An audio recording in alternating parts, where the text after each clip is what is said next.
18 गुंठ्यात आपल्याला 10.5 ते 11 टन माल निघाला. आणि मालाची क्वालिटी सेंद्रिय पद्धतीने केल्यामुळं मालाची क्वालिटी गोडी असेल ही कस्टमरला आवडली. आणि जे काय आपला माल आहे किंवा जे काय आपल्या शेतावर निघतो तो सगळा माल आपल्या शेतावरच जातोय. आणि जे येणारं कस्टमर आहे त्याला जी गोडी आवडती ते परत परत येऊन घेत आहेत. भोर तालुक्यातील बारे खुर्द या गावात पूर्णपणे सेंद्रिय शेती करणारा हा आहे सौरभ खुटवड. वडिलोपार्जित 14 एकर शेतीमध्ये कोणत्याच प्रकारच्या केमिकलचा वापर न करता तो वर्षभर पिकांचं उत्पन्न घेतो. कॉलेज झाल्यानंतरनी जॉब न करता मी शेतीला प्राधान्य दिलं. शेती पारंपरिक घरची 14 एकर शेती आहे. शेती करत असताना वेगवेगळी पिकं मी लावतो. संपूर्णपणे सेंद्रिय शेतीचा वारसा जपत त्यानं यंदा कलिंगडची लागवड केली होती.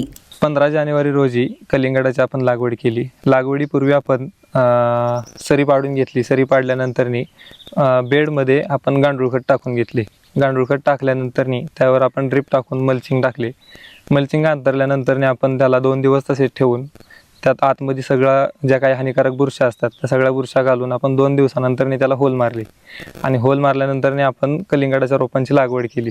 लागवड केल्यानंतर साधारणतः आपण दर 4 दिवसाला जीवामृतची स्लरी त्याला देतो, जेणेकरून त्याची वाढ चांगल्या प्रकारे होईल. आपण जे काय लागणारं जीवामृत आहे किंवा गांडूळ खत आहे ते आपल्या शेतावरच तयार करतो. पिकांच्या वाढीसाठी जीवामृत आणि गांडूळ खताचा वापर आणि किडींसाठी दशपर्णी अर्काचा वापर करत त्यानं कलिंगडाचं विक्रमी उत्पादन घेतलंय. यामध्ये किडींच्या प्रादुर्भावाला कमी करण्यासाठी त्यानं चिकट सापळ्याचाही वापर केला. पण आपल्या शेतावर आजपर्यंत गेली 6 वर्ष झालं केमिकलचा कोणता स्प्रे घेतलेला नाही किंवा कोणतंच केमिकल वापरलेलं नाही.